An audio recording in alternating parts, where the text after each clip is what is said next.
We built our tiny home together, and it took us 2.5 years, working on it evenings and weekends while we both had full-time jobs. And we've been living in it now for 3 years in the Southern Gulf Islands on the west coast of Canada. We both love living in this tiny home. It's such a beautiful space. We're surrounded by nature, and our house is kind of a piece of art in a way. And for both of us, we were living in smaller spaces than this before the tiny home, so it was actually an upgrade space-wise. So we love it.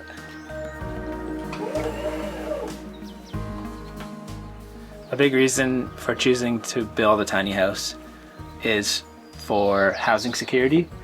Where we live, it's quite challenging to find places that are available for rent, also places that are affordable for rent.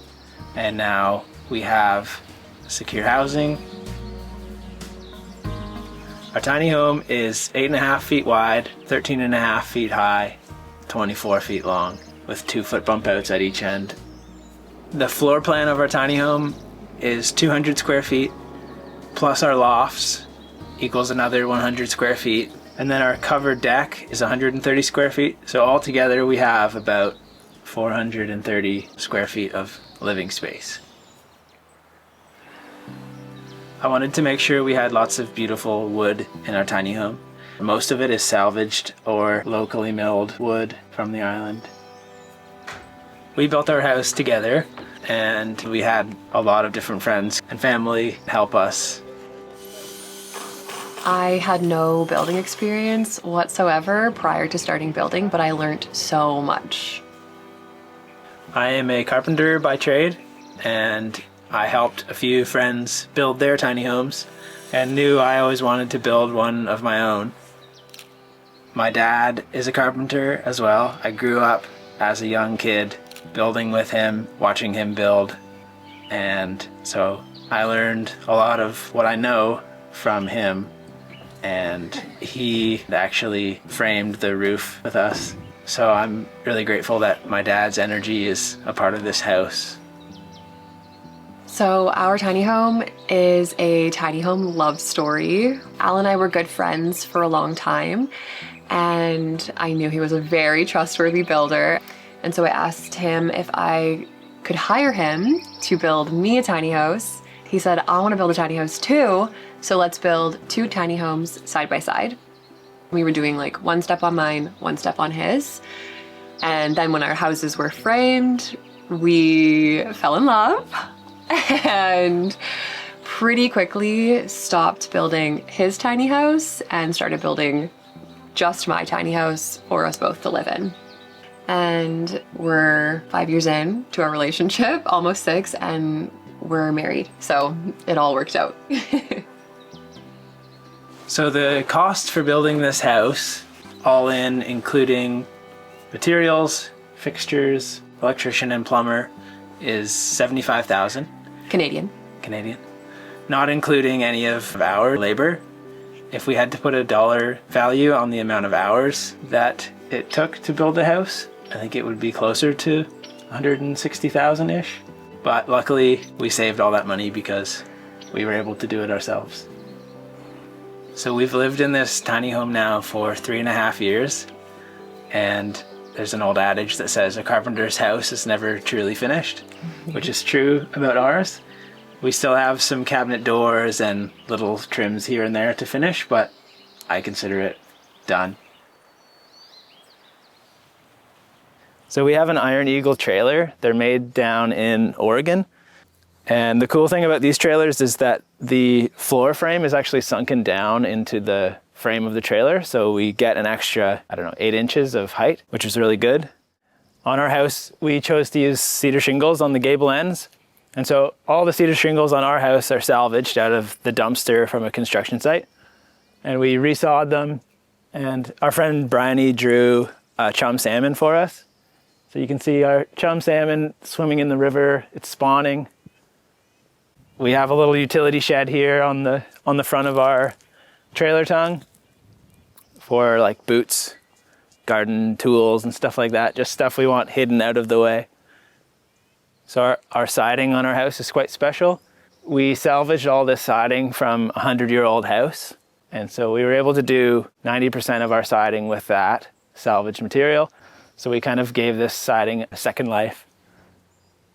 So we chose to put skirting around the bottom of our house so we could get insurance. So we used some split cedar from the beach just down the road, and then old salvage cedar shingles to cover where the wheels were. I think it looks great. This is where our water comes in. And this is a septic line coming out. The grass kind of hides it right now. So coming around to the back of our house, when we first started experimenting with shingle art, this is the first thing we did, was 2 little mushrooms, and they're pretty cute. These are kind of a learning experience for us. And yeah, our house has 2 bump outs on each end, the front and back. It bumps out 2 feet at each end. So this is our loft above here, and then on the front, it bumps out again for a guest loft. These 2 tanks are Alex's willow soaker, and this in spring, winter, fall is a cold plunge tank. Alex built a little greens bed here for herbs and kale and just daily use greens. We have our big garden somewhere else. This is our covered deck. We got the driftwood posts from the beach down the road, and it's 8 feet wide, 16 feet long, and it's built in 4 sections of 8 foot by 4 foot so that it can all come apart and go in the back of a pickup truck if we have to move. We got the glass for our deck from old sliding doors, and they were sealed units, so we cut them in half and got 2 panels from each door. So all the glass for this deck cost $60. This is our little utility pole where our power comes in, our water comes in, and our power goes out to our freezer, which is down in the duck coop. So when we built the deck, it was a total game changer. It almost doubles our living space in spring, summer, fall, and this is also her weaving site as well. So right as you come into our house, you're greeted by these 2 paintings that our best friends painted of us. They each individually painted their interpretations of portraits of us, so we had to frame them to honor our friends. Over here we have a little utility closet, which is really nice. And then we go into our dining nook. When we were first building this nook, we were going to have it lower down to the ground, but Al had the idea of raising it up so that we could look out the window. And what we got was 3 extra huge drawers down here. So this is amazing storage in here. And we have more storage back here and in here. And this can turn into a day bed. So we can slide this piece out, remove this, and we have a piece of wood right here that sits right here, and we get a little day bed. Above our nook, we have our guest loft, and it has a twin size bed. If I could do anything differently in our house, I would have brought this out 2 more feet and put in a double bed so that couples could stay up there, but it's all good in the grand scheme of things. Then we have the desk, which is a big maple slab. Again, lots more drawers. Then we have our wood burning stove. This is the smallest wood burning stove that you can get and still get a wet certification without having huge clearances. So we were able to like really tuck it in, which is important for a tiny home. It's a bit big for the space. It does get hot in here sometimes, but we've been learning to use it well. And I think it's really good on the West Coast for keeping moisture down.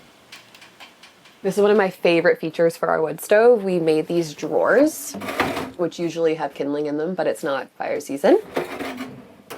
And this one is for paper. So useful. Here we have our apartment-sized fridge, and we put our countertop oven above it, which isn't the most convenient place, but ultimately we didn't want to waste any space on our counters or below our counters, so we popped it up here. It is so, so wonderful, and it can fit like a quarter size baking sheet in it. And we've never wished for a bigger oven, and we're big cooking people. Okay, next move into our galley kitchen. I find it so spacious in here. We cook big meals, I can, all the things. We have a 2-burner element here, which we find enough most days. We do have an induction, like single one in case we're going big. We have a big sink that we love. We are connected to the grid and we have 50 amps of power and our water comes from a well, and the well feeds these big blue tanks that are then gravity fed to our house, which is amazing because we often lose power, especially in the winter where we are. We have tons of drawers here. Actually, in our house, we have 38 drawers. We're big on storage. So you can see it's just so useful. I think if we had cupboards, you know, you lose a lot of space at the back, but with drawers, you can use the entire space so well. Now we have our bathroom. We have a black toilet. We also have septic where we are, which is really nice to have a flush toilet. We have our beautiful copper sink and our shower. This is a product, it's kind of like a modern day Cadillac. We really wanted a Cadillac shower, but Cadillac is prone to cracking, and when you move your tiny home, you're gonna get some cracking. So we did this product instead and we love it. We have 2 closets here for each of us. Again, just huge drawers, so spacious, so much storage. And we have a washing machine here. We didn't get a washer dryer, we just got a washing machine. We have our wood stove that dries our clothes on our drying rack really well, and in the summer we just hang our clothes in the sun. Above our bathroom we have our loft, and people are sometimes confused how we get up into our loft because we don't have a ladder or stairs, but we just jump on our countertop and on these shelves. And in our loft we have a king-size bed, which is so comfy. We figured we don't really need this space on the side of the bed, so we may as well have gotten a king. And behind our bed, we have our bookshelf. It was really important to us to have a bookshelf. I think bookshelves are so cozy in a home. We have 2 big skylights so we can watch the stars at night. And people sometimes ask us if it's so bright in the morning, but we have eye masks if we want to sleep in, but ultimately we like to wake up with the sun. Our flooring is from a gift from a friend, and it was salvaged from an old bowling alley in the town that we live. All of the tiles in our home are from fire clay tile, and they were definitely an investment, but for such a small space, I really think it is worth it to have really, really nice handmade tiles. On our walls is plaster, and we put that plaster on a material called Wheatie board. So instead of using drywall, which is very heavy, we wanted something light, and it also provides insulation. And it is meant for showers, but we put it all over our house, and it has a perfect surface to plaster right onto. We wanted to do plaster because we think it's so beautiful, and we both really love cob. And I just think it gives it such a nice feel in here. We had a local guy who's a friend of ours who is a plaster master, and he came to our place and showed us how to apply Venetian plaster. We did 3 different colors in our house just to kind of break it up. We did this terracotta in our dining nook, this eggshell in our living space, and then in the bathroom and bedroom we did like a sage color. You can also see in our house that we have barely any wall space that's open, and we have so many shelves, and that's just to provide lots and lots of storage.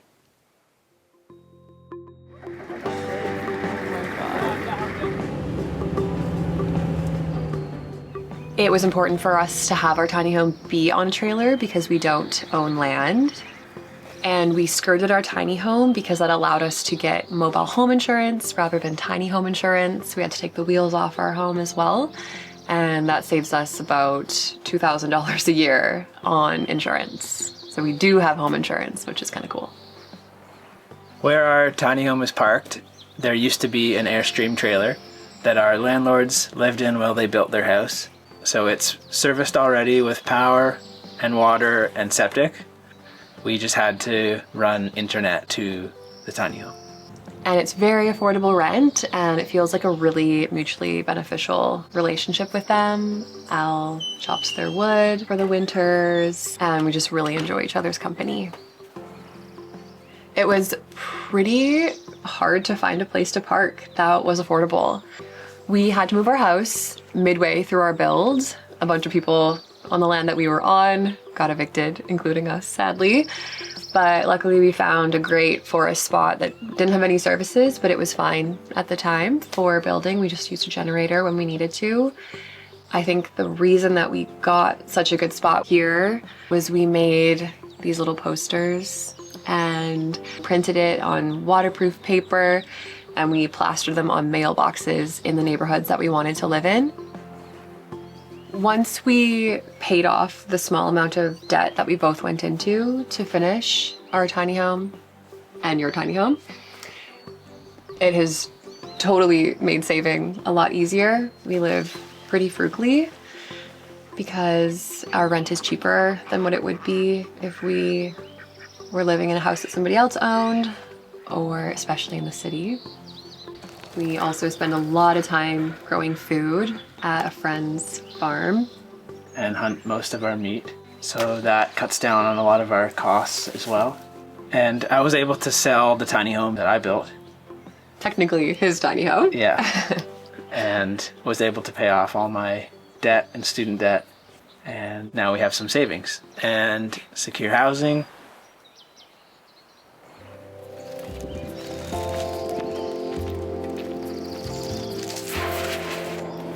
For work, I am a videographer, but after we built our tiny home, I really got an experience of being creative in the 3D world. Before then, all of my creativity was on the screen, and I was so hungry to have something that I could do for work with my hands. So I took a weaving course, and since then I weave as a job, and videography, is incorporated into that, because I document my process of weaving, and that's on YouTube, Instagram, and my name is Alex Rooted, like rooted in the ground.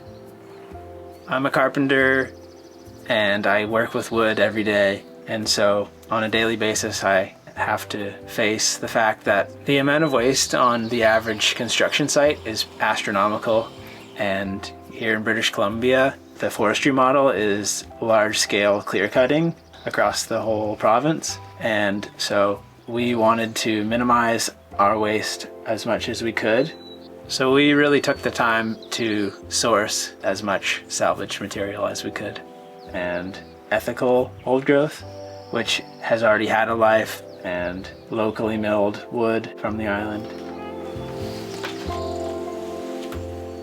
People often ask us if it's hard to live in a tiny home, if we feel claustrophobic or like we don't have enough space or space away from each other. But honestly, we love living in this house. We love spending so much time together.